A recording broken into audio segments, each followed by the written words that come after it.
Do you want to learn the ins and outs of Sonic Temple from a first timer? Stay tuned for more.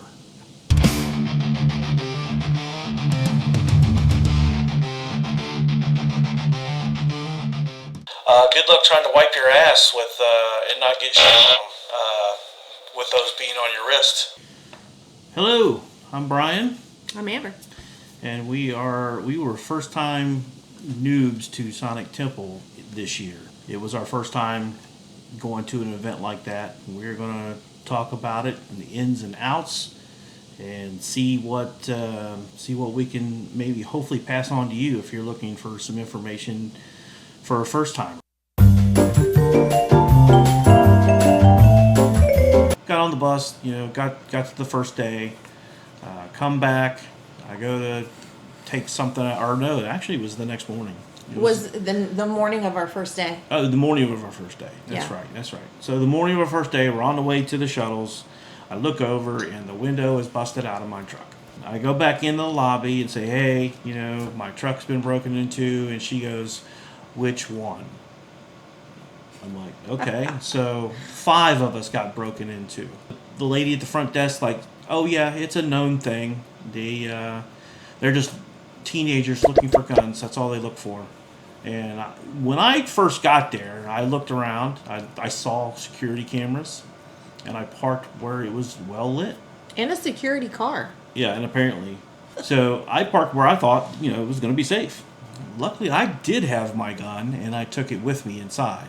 They broke the back window out and started rooting around for things.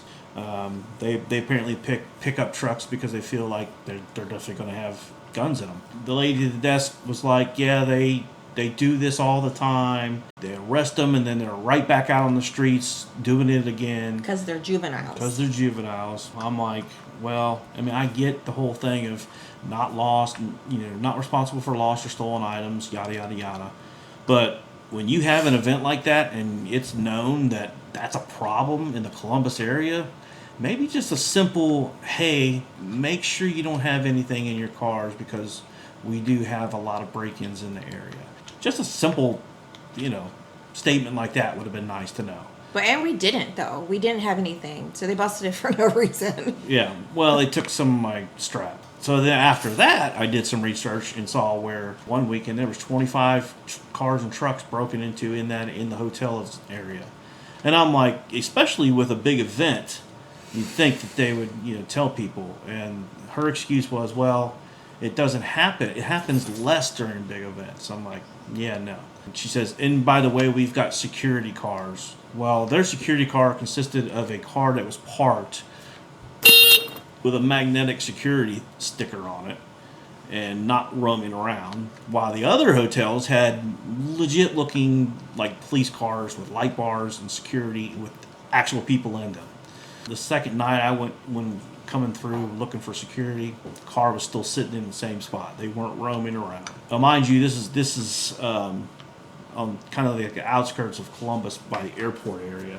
There's not much you can do as far as, if you do your research and find out that these hotels get broken into, because, Sonic Temple uses those, hotels. So it would be nice that if they knew this, that, hey, maybe they wouldn't use those hotels anymore, that wouldn't warn their people, didn't do anything for them. But I know there's limited choices with as many people as you got to stick in hotels around that area. The bed was uncomfortable. Oh, We've stayed in quite a few many hotels. That bed was uncomfortable. It was a nice looking room, and I had real high hopes for that bed because it was clean. It was extremely clean. It was upgraded. It was nice. It was small, but it was suited our needs for the 4 days that we were going to be there. But that bed, oh my God. It's clothes. Make sure you do your check on the weather. We were not prepared for the weather that we ran into. Granted, we didn't have any rain. We were luckily enough, we didn't run into any rain. But as you can see in this picture here, it was cold. We had layers upon layers. And that is where the lockers come in handy. Because during the day, it was hot. It was definitely hot. And then, like, on the third day, it was blistering hot. It was really hot. But that one, it was the second night. It was the first night of Metallica, I think. We were wearing 2 and 3 t-shirts with a hoodie. If she could have got a blanket, she would have had a blanket around her.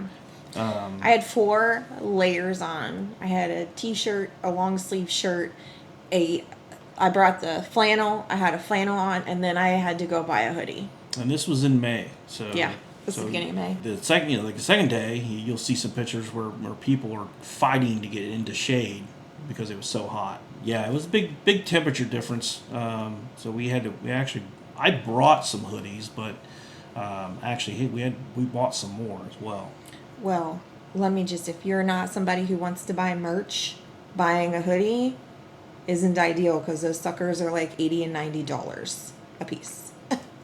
So as long as there's no rain, whatever, hats and sunglasses are a must because it gets very bright and there's no shade out there. For us older folks, very comfortable shoes, a definite must as well. The feet aren't what they used to be, so making sure you got a comfy pair of shoes is key. Compression socks all 4 days. So now, if you're younger and you just want to wear 2 Band-Aids, it's totally acceptable at Sonic Temple. We actually saw some people walking around nude, pretty much at least nude. the top. No, the one girl was completely nude, the top up. We'll insert pictures. And no, we don't have pictures of her, but we do have some pictures of a couple others that we took. Partially, dude. You can pretty much wear anything you want, and there's no body shaming there.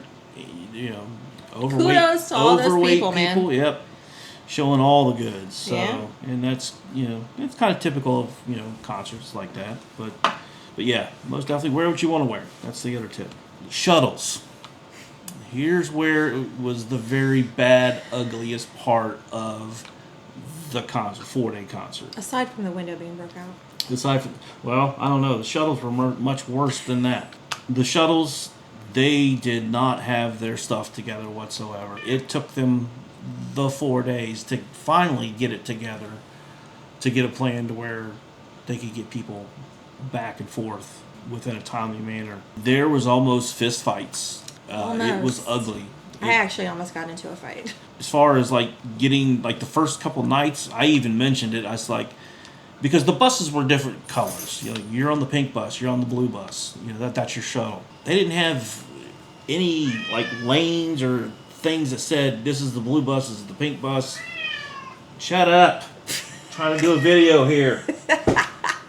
What they didn't account for, and they fully took the responsibility of that, is the construction, the backup on the highway, because there were other events going on in Columbus at the same time. So the traffic. So the problem was the bus would leave and then other people would come out and want to go to their hotel, and it wouldn't be able to get back in time. It would take them, hour, 2 hours plus to get back in and then get out. So our hotel was only 3 miles from the event. And some people it was taking 2 to 3 hours to get there. Some people were bitching that they missed certain acts because it took them so long to get there. As far as getting home, we were almost tempted to walk home because it was going to probably be quicker. I just couldn't. They gave us specific instructions when they pulled up. This is where you'd come back to get on your bus. Everybody was lined up. The buses were taking forever to get there. And then the buses, on top of that, the buses were pulling up full with people. Yeah, that they picked up on the outskirts. We had to go through the rideshare traffic, and that's another thing. The rideshare traffic messed up traffic because they were picking people up on the main drag, and with the way they had traffic flowing, it was not good whatsoever the first 2 days. It was They got horrible. better by the third. So I had told her, I'm like, man, they need to have lanes that have colors. Well, they must have heard me because by the third day, I think it was, they finally had, hey, here's a flag, and you'll see the picture for the pink bus, and blah, blah, blah. And on top of that, I think they doubled, if not tripled, the amount of buses they were using. They did. Because just to try to prevent people waiting 2 and 3 hours to get back home. But on the third night is when they were not letting people leave until a certain amount of buses were full before they would go out, because they would think if we go out with 3 buses, then they'll block traffic for us better to get out. it wasn't until the fourth day where they fill the bus and then they would leave. The second day, they were actually, some of the bus drivers had gotten together and found alternate routes from what they were told to begin with, and they got in a little quicker. But then they stopped them from doing that. It was just it was a complete mess. I would think that, being a VIP, paying that much for a shuttle, that I'm going to get dropped off fairly close to the entrance. Yeah, no, I mean that kind of sucked too. It was literally over a mile. And you'll see the sped up clip that I videoed from where we get dropped off, the little circle area. It was like way out of the way. You had to go back towards the main entrance, then through a field, and then up, and then down through these turnstiles, like these barricades. And it was 11 minutes and 50 seconds to get from the bus shuttle drop off to the entrance. I mean, I know you got to do what you got to do, and some of this might seem like complaining, but we're just warning you. When you take these shuttles, be prepared for that walk every night. I think that I feel like it might be better because I think they learned by day 4. I mean, a lot of the things that were happening this year during Sonic Temple, because of it being a new space, was a learning curve for them. So I think maybe they have heard. Sounds like they heard some things that were being complained about. Like you said, like you mentioned, they were waiting. They had us all waiting to get 3 full buses before they let them out. After you got on the bus, then you had to wait in traffic. You had to wait in traffic still. The lockers, like we said, are a must, and they'll advertise it that it has the chargers in there for your phone. We got the poster sitting behind us here, and it was not able to fit in there in the tube, right? Correct. So you're thinking, you're also buying T-shirts, hoodies, whatever else you're buying. It fills up quick. And on top of that, we stuck a phone in there, and it didn't charge. Connections in there to charge your phone. I don't know if it was just ours, but ours didn't charge. So I think the tube is an option. Like I had to ask for that.